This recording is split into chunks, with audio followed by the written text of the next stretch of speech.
Realme Narzo সিরিজের phone মানে কম টাকায় ভালো গেমিং ফোন। মূলত রিয়েলমি নার্জো সিরিজের ফোনগুলোকে লঞ্চ করা হয়ে থাকে বাজেট লেভেলের গেমারদেরকে টার্গেট করে। আপনারা আমার হাতে যে ডিভাইসটি দেখতে পাচ্ছেন সেটি হচ্ছে রিয়েলমি নার্জো 20 প্রো। এই ফোনটাকে গত বেশ কয়েকদিন যাবৎ আমি আমার ডেইলি ড্রাইভার হিসেবে ইউজ করছি। এতে প্রচুর পরিমাণে গেম খেলেছি, মাল্টিটাস্কিং করেছি। সো একজন ইউজার হিসেবে আজকে আপনাদের সামনে সেই এক্সপিরিয়েন্স শেয়ার করব, জানাবো এর ভালো মন্দ সমস্ত খুঁটিনাটি বিষয়। বর্তমানে রিয়েলমি নার্জো 20 প্রো অ্যাভেলেবেল রয়েছে সেলটেক ভিডিতে। তাদের কাছে 64 ভেরিয়েন্টটি পেয়ে যাবেন 20,500 টাকায়। বসুন্ধরা সিটির ব্লক সি লেভেল 5-69 নম্বর শপটি তাদের কাছে সকল অফিসিয়াল এবং আনঅফিসিয়াল ফোন পেয়ে যাবেন সুলভ মূল্যে। এছাড়াও ইএমআই ফ্যাসিলিটিতে ফোন কিনতে পারবেন তাদের কাছ থেকে। ফোনের আপডেট প্রাইস লিস্ট জানতে ঘুরে আসতে পারেন তাদের শপ, ফেসবুক পেজ অথবা গ্রুপ। বিস্তারিত রইল ডিসক্রিপশন বক্সে।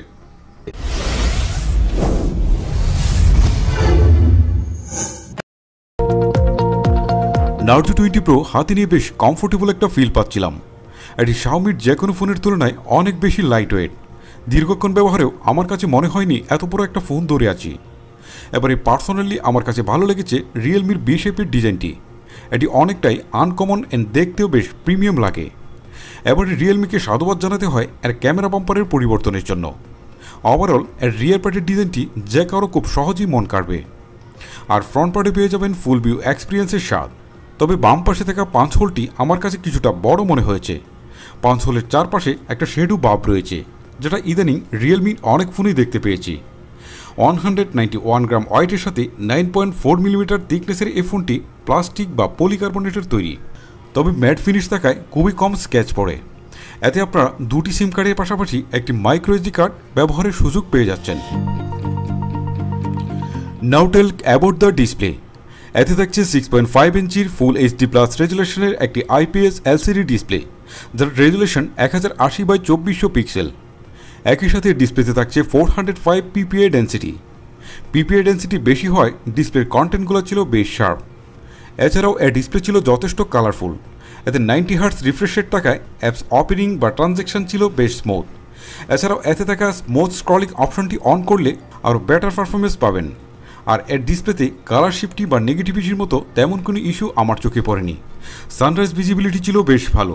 ফুল সানরাইজে ফোন অপারেট করতে তেমন কোনো সমস্যা ফেস করেনি।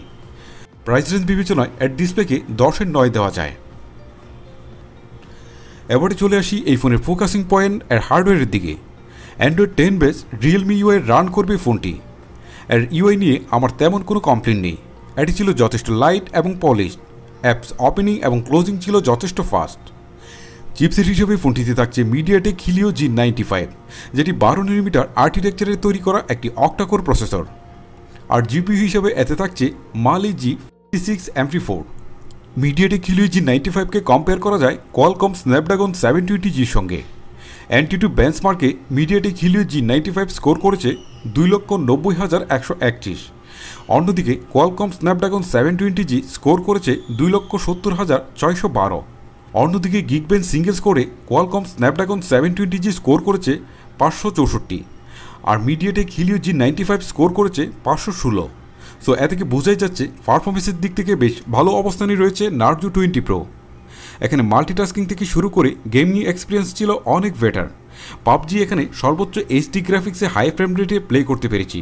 প্রায় টানা 1 ঘন্টার মতো পাবজি প্লে করার সময় 2-1টা ফ্রেম ড্রপ পেয়েছি, যা ছিল অ্যাজ ইউজাল। এছাড়াও হিটিং ইস্যু তেমন একটা ছিল না, যা মিডিয়াটেকের প্রসেসরের জন্য এটা একটি মারাত্মক সমস্যা ছিল। পাবজি ছাড়াও 40 মিনিট ফ্রি ফায়ার খেলেছি এতে। ফ্রি ফায়ার এতে সর্বোচ্চ আল্ট্রা গ্রাফিক্সে হাই এফপিএসে প্লে করতে পেরেছি। মনোমুগ্ধকর গ্রাফিক্স পেয়েছি এতে। ব্যাটারি ড্রেনিং ছিল অ্যাজ ইউজাল। ওভারঅল এর গেমিং এক্সপিরিয়েন্স ছিল মোর দেন এক্সপেক্ট। এছাড়াও 90 হার্টজ সাপোর্ট করে এমন 2-1টা গেমও খেলেছি। বেশ স্মুথ এক্সপিরিয়েন্স পেয়েছি এতেও। LPDDR4X র্যামের সাথে FS 2.1 টাকায় ডাটা রিড এবং রাইট ছিল বেশ ফাস্ট। সো যারা কম টাকায় বেশ ভালো মানের গেমিং ফোন কিনতে চান, এটি তাদেরকে খুব ইজিলি সাজেস্ট করা যায়। এবারে চলে আসি এই ফোনটির ক্যামেরা সেকশানে। ফোনটির রিয়ারে থাকছে কোয়াড ক্যামেরার সেট আপ, যার প্রাইমারিতে থাকছে 48 মেগাপিক্সেলের ক্যামেরা, সেকেন্ডারিতে থাকছে 8 মেগাপিক্সেলের আলট্রা ওয়াইড ক্যামেরা, থার্ডে 2 মেগাপিক্সেলের ম্যাক্রো অ্যান্ড ফোর্থে থাকছে 2 মেগাপিক্সেলের ডেপথ সেন্সিং ক্যামেরা। ডে লাইটে এর প্রাইমারি ক্যামেরা থেকে চোখ দাঁতানো সব ছবি পেয়েছি। ছবিতে শার্পনেস, কালার অ্যান্ড কন্ট্রাস্ট পেয়েছি বেশ ভালো। তবে ছবিতে ডিটেলসের কিছুটা ঘাটতি লক্ষ্য করা যায়। সবচেয়ে ভালো লেগেছে এই ক্যামেরা অনেকটাই ন্যাচারাল ছবি প্রোভাইড করছিল। ছবিতে লাইট ব্যালেন্স ছিল পারফেক্ট, ডাইনামিক রেঞ্জ ছিল এই প্রাইস রেঞ্জের মধ্যে বেস্ট।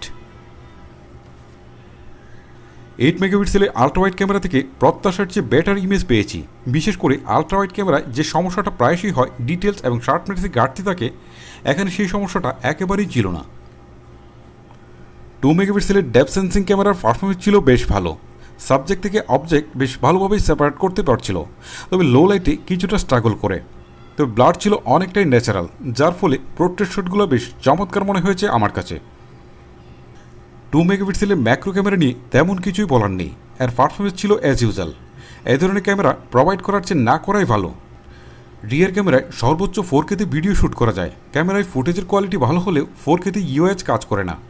1080p-তে ইউএইচ কাজ করে এবং বেশ স্টেবল ফুটেজ পাওয়া যায়। ভিডিওতে স্টেডি মোড নামে একটি মোড রয়েছে, যেটি অন করলে অনেক স্টেবল ফুটেজ পাওয়া যায়, তবে ভিডিও অনেকটাই ক্রপড হয়ে যাওয়ার পাশাপাশি ডিটেলস অনেকটাই কমে যায়। আর এর আল্ট্রা স্টেডি মোড নামে আরও একটি মোড রয়েছে, যেটি অন করলে অনেক বেশি স্টেবল ফুটেজ পাওয়া যায়। ফোনটির সেলফিতে থাকছে 16 মেগাপিক্সেলের একটি ক্যামেরা। সেলফি ক্যামেরার রেজাল্ট ছিল বেশ ভালো, স্ক্রিন টোন ছিল অনেকটাই ন্যাচারাল, সেই সাথে বেশ ভালো পোর্ট্রেটও ক্যাপচার করা যাচ্ছিল। তবে ওভারলাইট কন্ডিশনে ব্রেকগ্রাউন্ড জলসে যাচ্ছিল, যা রিয়েলমির ফোনগুলোর একটি কমন সমস্যা হয়ে দাঁড়িয়েছে। লো লাইটে সেলফি ক্যামেরায় কিছুটা ডিটেলস কমে যায়, তবে বেশ শার্প ছবি পাওয়া যায়। তবে সেলফি ক্যামেরায় লো লাইট ভিডিওগ্রাফিতে প্রচুর পরিমাণে ডিজিটাল নয়েজ পাওয়া যায়। লো লাইট ফটোগ্রাফিতে এর পারফরমেন্স ছিল অ্যাভারেজ মানে, তবে নাইট মোড অন করে ছবি তুললে সুপার ছবি পাওয়া যাবে। এবারে চলে আসি ফোনটির ব্যাটারি এবং চার্জারের দিকে। 4500 মিলিঅ্যাম্পের ব্যাটারির সাথে ফোনটিতে থাকছে 65 ওয়াটের ডাস্ট চার্জার, যা দিয়ে 40 মিনিটে ফুল চার্জ করতে পারছিলাম ফোনটিকে। এতে টানা 7 ঘন্টার মতো স্ক্রিন অন টাইম পেয়েছি। হেভি ইউজে একদিনের মতো ব্যাটারি ব্যাকআপ পেয়েছি এতে। যেখানে আমরা 65 ওয়াটের ফাস্ট চার্জার শুধুমাত্র ফ্ল্যাগশিপ গ্রেডের ফোনগুলো থেকে পেতাম, এখন সেখানে 20,000 টাকার একটি ফোনে সত্যি 65 ওয়াটের ফাস্ট চার্জার অবাক করার মতো বিষয়। ফোনটির ডান পাশে থাকছে পাওয়ার বাটন, যা ফিঙ্গারপ্রিন্ট স্ক্যানার হিসাবে কাজ করবে। এর আনলক স্পিড ছিল অ্যাজ ইউজাল। বাম পাশে থাকছে volume rocker and sim card slot. আর উপরের দিকে একেবারে ফ্ল্যাট রাখা হয়েছে। নিচের দিকে থাকছে 3.5mm headphone jack, primary microphone, USB type C port and speaker grill. এর স্পিকারের কোয়ালিটি ছিল মোটামুটি বেশ ভালো, এ থেকে যথেষ্ট লাউড এবং ক্লিয়ার সাউন্ড পেয়েছি।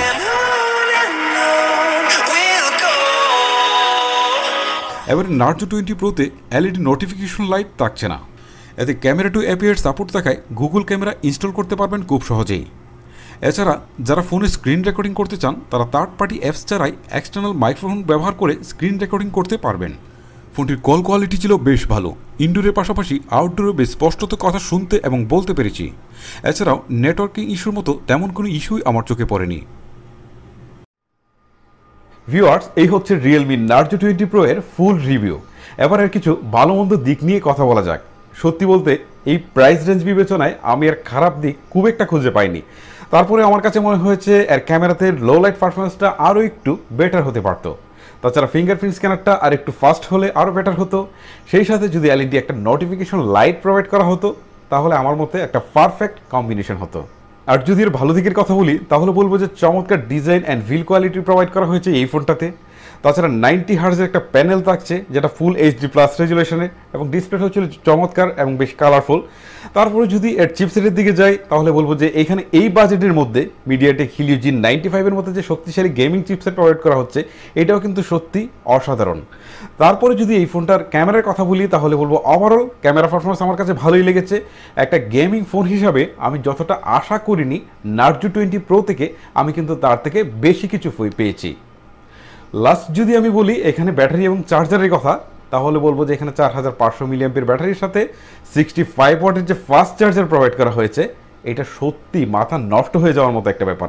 যেটা আমরা সাধারণত ফ্ল্যাগশিপ গ্রেডের ফোনগুলোতে পেতাম 65 ওয়াটের ফাস্ট চার্জার, আর এটা 20,500 টাকার একটি ফোনে আমরা কিন্তু পেয়ে যাচ্ছি। এটা রীতিমতো অবিশ্বাস্য। সো সব মিলিয়ে আমি যদি বলি রিয়েলমির কম্পিটিটর কি এই প্রাইস রেঞ্জের মধ্যে কেউ রয়েছে কিনা, আমি বলবো যে রিয়েলমির কোনো কম্পিটিটর নেই, তার একটা কম্পিটিটর রয়েছে, সেটা রিয়েলমি নিজেই। সো নার্জো 20 প্রো নিয়ে আলাদা করে তেমন কিছুই আর বলছি না। ভিউয়ার্স, ফাইনালি আমার মতামত জানানোর পালা। যেহেতু রিয়েলমি নার্জো 20 প্রো একটি গেমিং ফোন, সো এই বাজেটের মধ্যে আরও যতগুলো গেমিং ফোন রয়েছে সেইগুলোর সাথে যদি আমি কম্পেয়ার করতে যাই তাহলে আমি বলবো এই প্রাইস রেঞ্জের মধ্যে এটা one of the best phone গেমিংয়ের জন্য। আর এর একটা কম্পিটিটর রয়েছে, সেটা রিয়েলমি নিজেই, যেটা আমি আগে বলেছি, মানে রিয়েলমি 7।